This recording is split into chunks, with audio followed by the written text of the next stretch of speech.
অসম আন্দোলনৰ শ্বহীদসকলক কেতিয়াও কংগ্ৰেছ দলে কেতিয়াও তেওঁলোকৰ প্ৰাপ্য সন্মান দিয়া নাছিলে। এইবাৰ প্ৰধানমন্ত্ৰী ডাঙৰীয়াই অসমবাসীৰ আৱেগক সন্মান জনালে।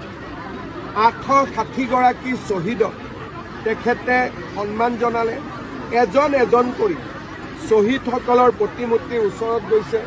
তেওঁ মোক সুধিছে এখেতৰ কি হৈছিল, এওঁ ক'ৰ, এওঁৰ ফটোখন কিয় নাই।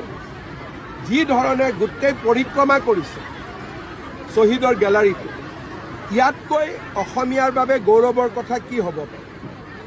আজি যে আমি বাংলাদেশত যোৱা নাই, পাকিস্তানত যোৱা নাই, তাৰ কাৰণে হ'ল গোপীনাথ বৰদলৈ। প্ৰধানমন্ত্ৰীয়ে গোপীনাথ বৰদলৈ কিমান ডাঙৰ সন্মান দি থৈ গ'ল।